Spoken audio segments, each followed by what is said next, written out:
SETH Speaks, The Eternal Validity of the Soul by Jane Roberts, read by Martin John, continuation part 2, chapter 16. And now we will begin the next chapter, Probable Systems, Men, and Gods. In your daily life, at any given moment of your time, you have a multitudinous choice of actions, some trivial and some of utmost importance. You may, for example, sneeze or not sneeze, cough or not cough, walk to the window or to the door, scratch your elbow, save a child from drowning, learn a lesson, commit suicide, harm another, or turn your cheek. It seems to you that reality is composed of those actions that you choose to take. Those that you choose to deny are ignored. The road not taken then seems to be a non-act, yet every thought is actualized and every possibility explored. Physical reality is constructed from what seems to be a series of physical acts, since this is the usual criterion of reality for you. Then non-physical acts usually escape your notice, discretion, and judgment. Let us take an example. You're reading this book when the telephone rings. A friend wants you to meet him at 5 o'clock. You stand considering. In your mind, you see yourself A, saying no and staying home, B, saying no and going somewhere else instead, or C, saying yes and keeping the engagement. Now all of these possible actions have a reality at that point. They are all capable of being actualized in physical terms. Before you make your decision, each of these probable actions are equally valid. You choose one of these, and by your decision, you make one event out of the 3 physical. This event is duly accepted as a portion of those serial happenings that compose your normal existence. The other probable actions, however, are as valid as they ever were, though you have not chosen to actualize them physically. They are carried out as effectively as the one you choose to accept. If there was a strong emotional charge behind one of the rejected probable actions, it may even have greater validity as an act than the one you choose. All actions are initially mental acts. This is the nature of reality. That entire sentence is underlined. That sentence cannot be emphasized too thoroughly. All mental acts, therefore, are valid. They exist and cannot be negated. Because you do not accept them all as physical events, you do not perceive their strength or durability.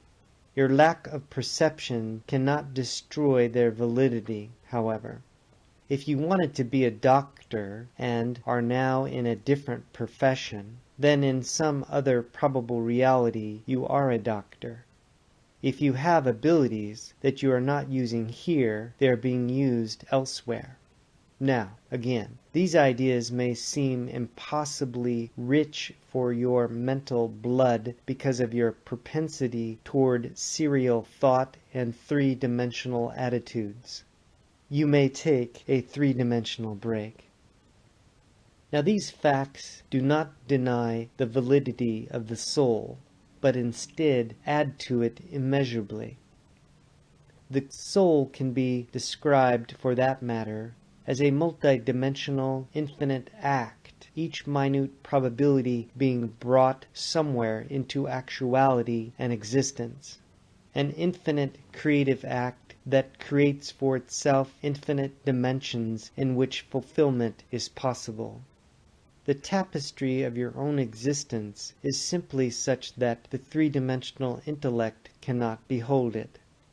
These probable selves, however, are a portion of your own identity or soul, and if you are out of contact with them, it is only because you focus upon physical events and accept them as the criteria for reality.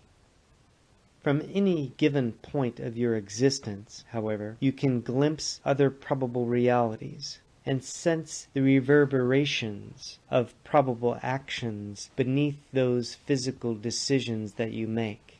Some people have done this spontaneously, often in the dream state. Here, the rigid assumptions of normal waking consciousness often fade, and you can find yourself performing those physically rejected activities, never realizing that you have peered into a probable existence of your own. If there are individual probable selves, then of course there are probable earths, all taking roads that you have not adopted. Beginning with an act of imagination in the waking state, you can sometimes follow for a short way into the road not taken. Go back to our man at the telephone mentioned earlier. Let us say that he tells his friend he will not go. At the same time, if he imagines that he took another alternative and agreed on the engagement, then he might experience a sudden shift of dimensions. If he is lucky and the circumstances are good, he might suddenly feel the full validity of his acceptance as strongly as if he had chosen it physically. Before he realizes what is happening, he might actually feel himself leave his home and embark upon those probable actions that physically he has chosen not to perform. For the moment, however, the full experience will rush upon him. Imagination will have opened the door and given him the freedom to perceive, but hallucination will not be involved. This is a simple exercise that can be tried in almost any circumstance, although solitude is important. Such an experiment will not carry you too far, however, and the probable self who has chosen the action that you denied is in important respects quite different from the self that you know. Each mental act opens up a new dimension of activity. In a manner of speaking, your slightest thought gives birth to worlds. This is not a dry metaphysical statement. It should arouse within you the strongest feelings of creativity and speculation. It is impossible for any being to be sterile, for any idea to die, or any ability to go unfulfilled. Each probable system of reality, of course, then creates other such systems, and any one act realized brings forth an infinite number of unrealized acts that will also find their actualization. Now all systems of reality are open. The divisions between them are arbitrarily decided upon as a matter of convenience, but all exist simultaneously, and each one supports and adds to the other. So what you do is also reflected to some degree in the experience of your probable selves, and vice versa. To the extent that you are open and receptive, you can benefit greatly by the various experiences of your probable selves, and can gain from their knowledge and abilities. Quite spontaneously, again, you often do this in the dream state, and often what seems to you to be an inspiration is a thought experienced but not actualized on the part of another self. You tune in and actualize it instead, you see. Ideas that you have entertained and not used may be picked up in the same manner by other probable yous. Each of these probable selves consider themselves the real you, of course, and to any one of them you would probably be the probable self, but through the inner senses all of you are aware of your part in this gestalt. You may take your break. The soul is not a finished product. In fact, it is not a product in those terms at all, but a process of becoming. All that is not a product, finished or otherwise, either. There are probable gods as there are probable men, but these probable gods are all a part of what you may call the soul of, or the identity of, all that is, even as your probable selves are all a portion of your soul or entity. The dimensions of actuality possible to all that is, of course, far exceed those presently available to you. In a manner of speaking, you have created many probable gods through your own thoughts and desires. They become quite independent psychic entities, validities in other levels of existence. The one all that is aware not only of its own nature and of the nature of all consciousness, but is also aware of its infinite probable selves. We go here towards subjects in which words become meaningless. The nature of all that is can only be sensed directly through the inner senses, or, in a weaker communication, through inspiration or intuition. The miraculous complexity of such reality cannot be translated verbally. Now give us a moment. End of dictation. Session 566, February 15, 1971, 9:19 p.m. Monday. Good evening. Probabilities are an ever-present portion of your invisible psychological environment. You exist in the middle of the probable system of reality. It is not something apart from you. To some extent, it is like a sea in which you have your present being. You are in it, and it is in you. Occasionally, at surface levels of consciousness, you might wonder what might have happened had you made other decisions than those you have, chosen different mates, for example, or taken up residence in other portions of the country. You might wonder what would have happened had you mailed an important letter that you subsequently decided not to mail. And in such small wanderings only have you ever questioned the nature of probabilities.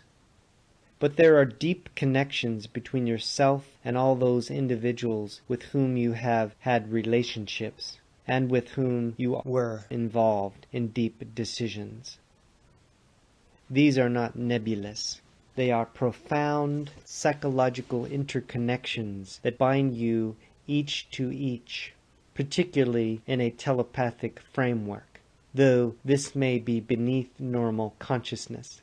The unrealized physical connections that might have occurred, but did not, are worked out in other layers of reality. The invisible environment within your mind is not as lonely as you might think, and your seeming inner isolation is caused by the ego's persistent guard. It sees no reason, for example, why you should be informed of information that it does not consider present to day-by-day daily activity. I do not like the phrase "to advance," yet in your terms, to advance as a consciousness is to become more and more aware of these other materializations of your own identity.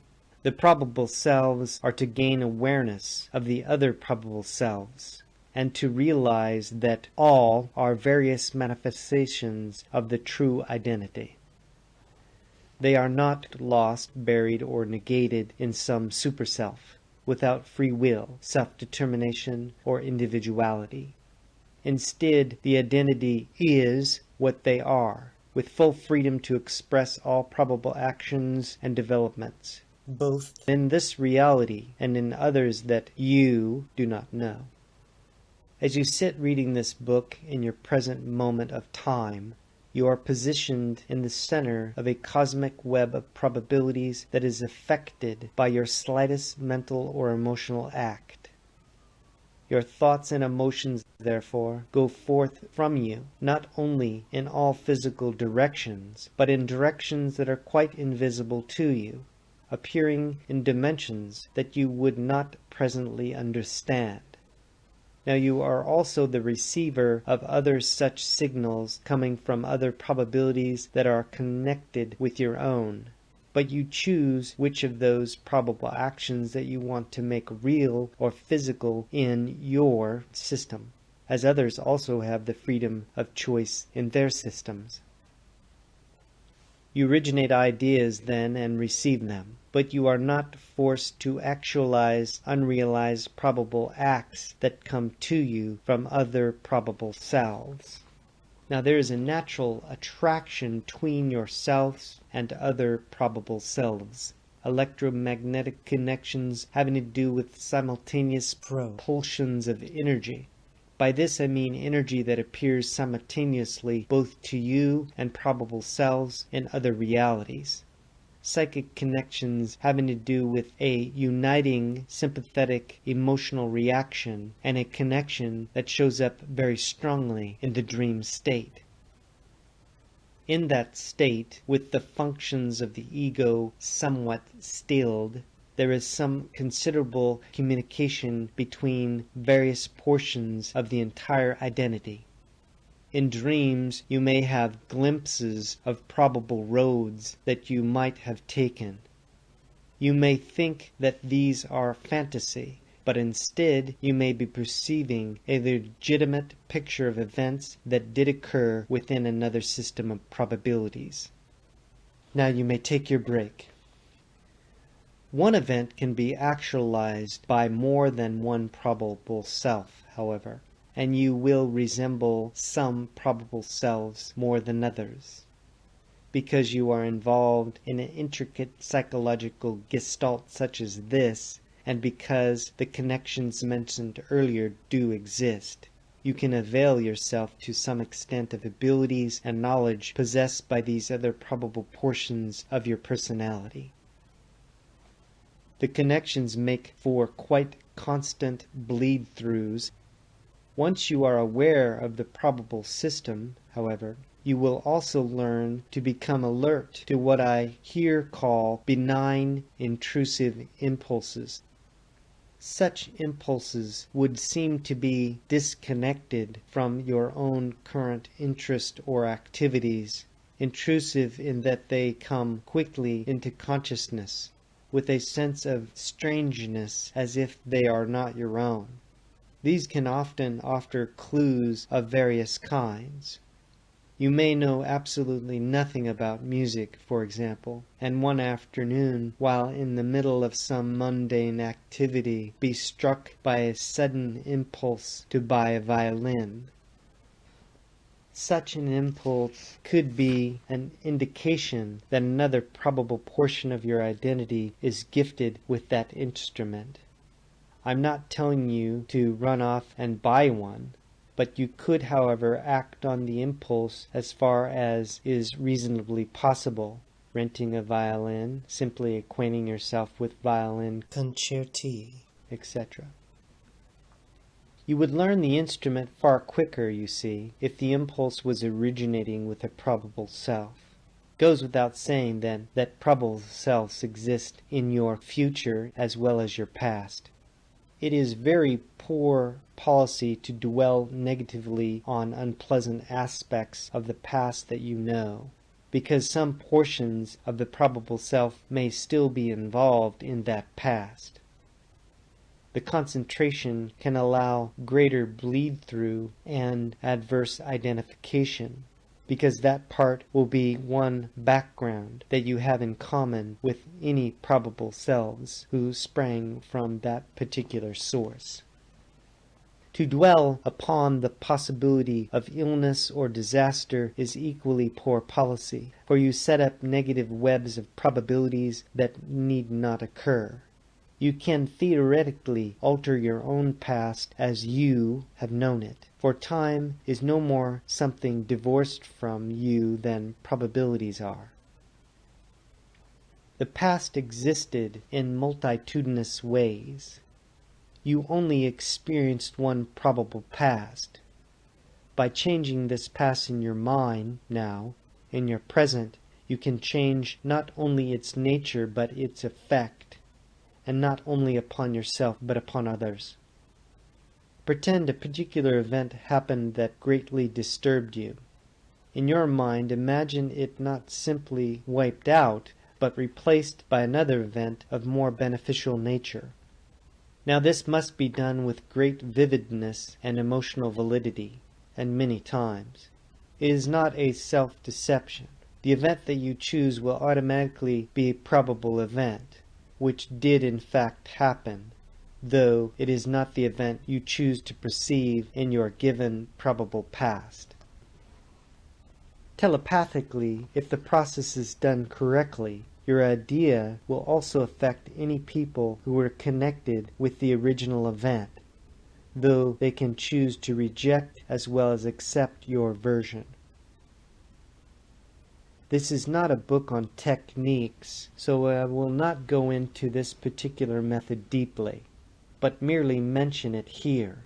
Remember, however, that in a most legitimate way, many events that are not physically perceived or experienced are as valid as those that are, and are as real within your own invisible psychological environment. There are, in your terms, then, unlimited probable future events for which you are now setting groundworks. The nature of the thoughts and feelings you originate and those that you habitually or characteristically receive set a pattern, so you will choose from those probable futures those events that will physically become your experience.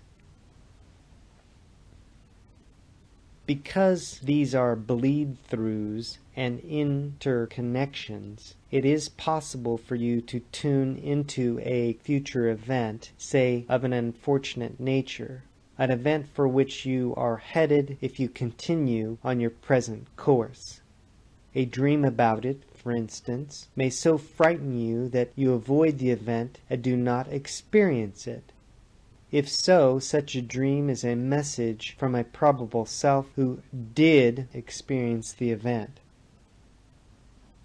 So can a child then, in a dream, receive such communications from a probable future self, of such a nature that its life is completely changed.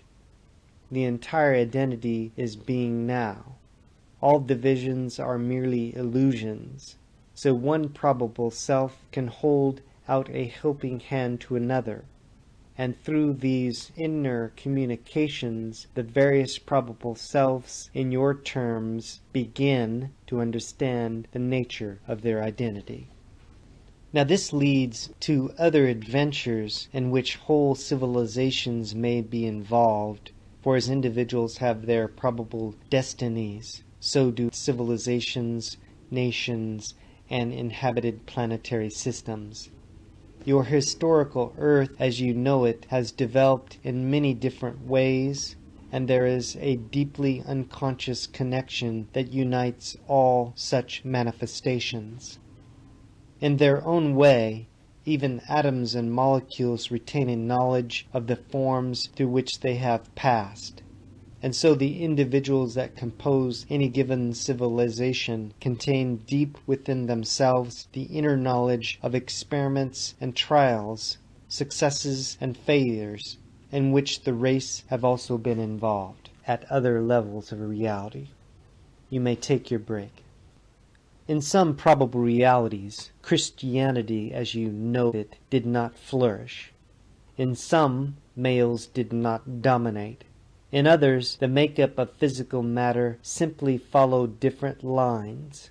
Now all of these probabilities are in the air about you, so to speak, and I describe them as faithfully as I can, but I must relate them with concepts with which you are somewhat familiar.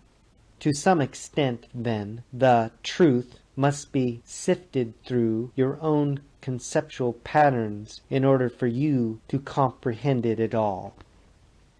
Suffice it to say, you are surrounded by other influences and events, Certain of these you perceive in your three-dimensional reality.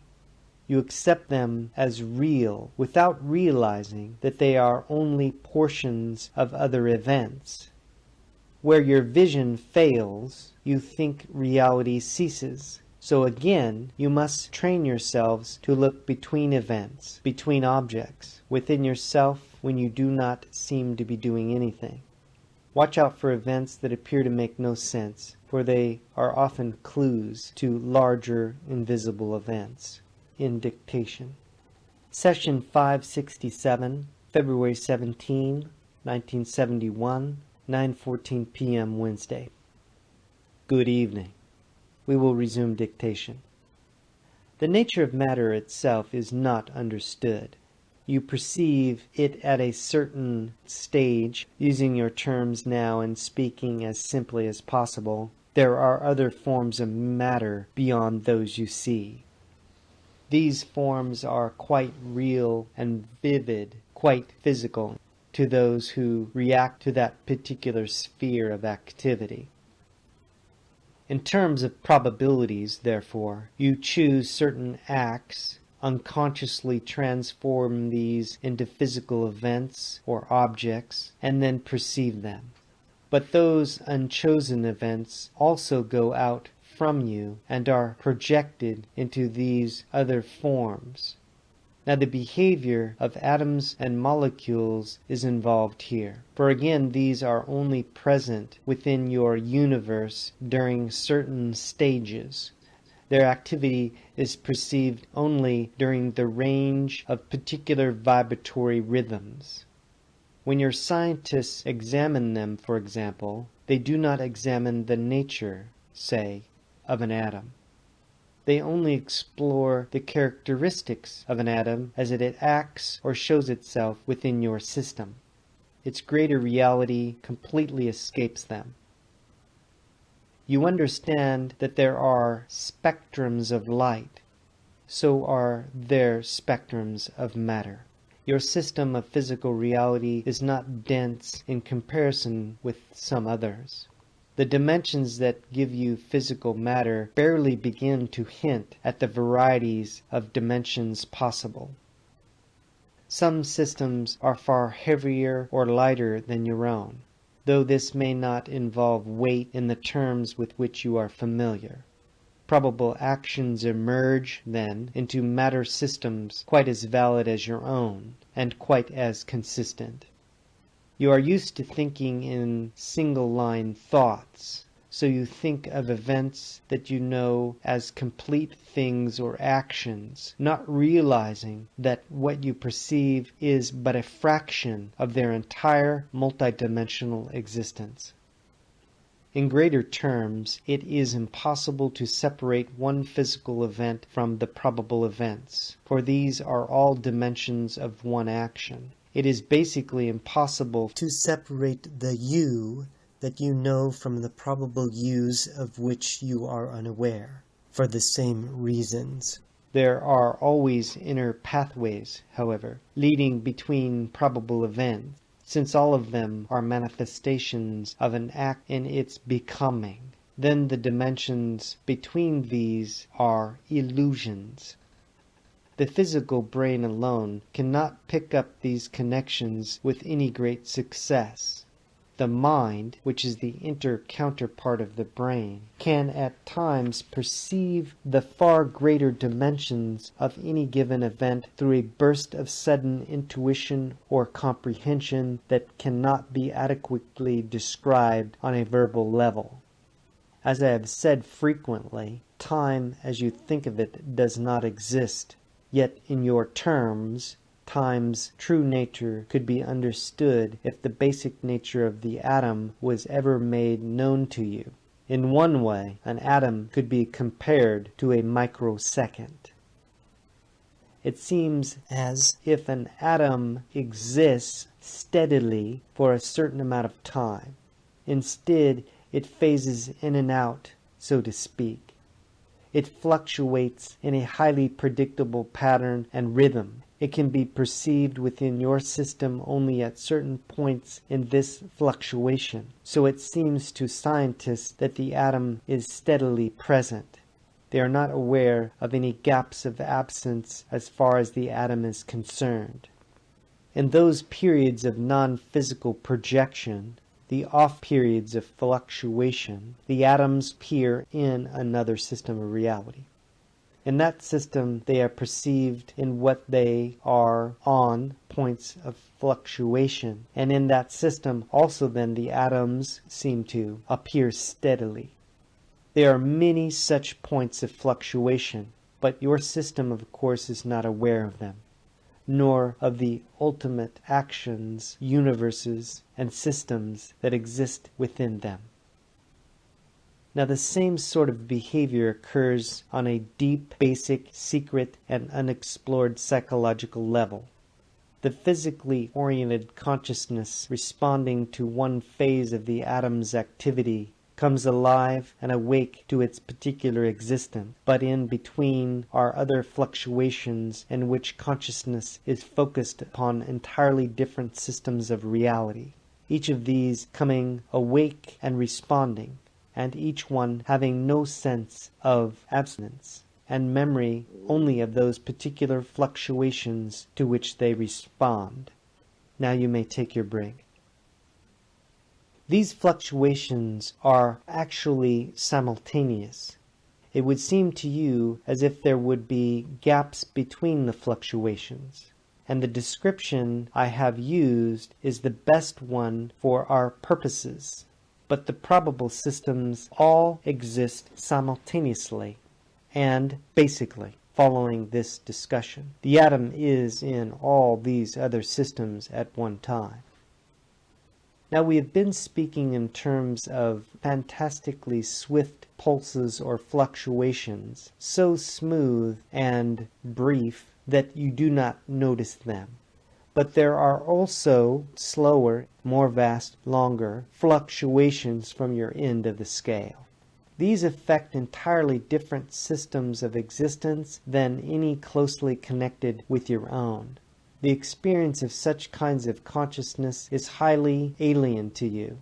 One such fluctuation might take several thousands of your years, for example.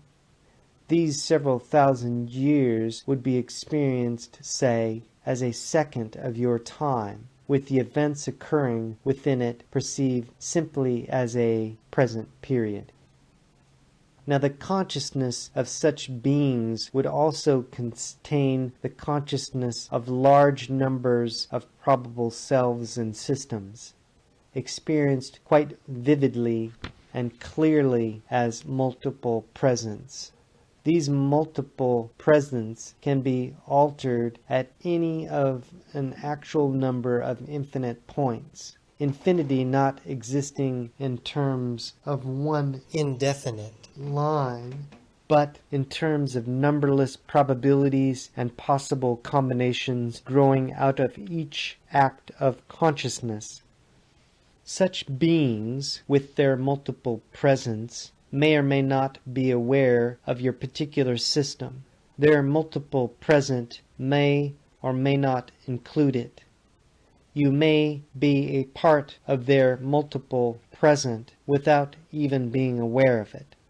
In much more limited terms, your probable realities are multiple presents. This image, for an analogy, of an I, EYE, within an I, endlessly repeated, may be useful here. End of chapter. Peace, light, and love. Aloha.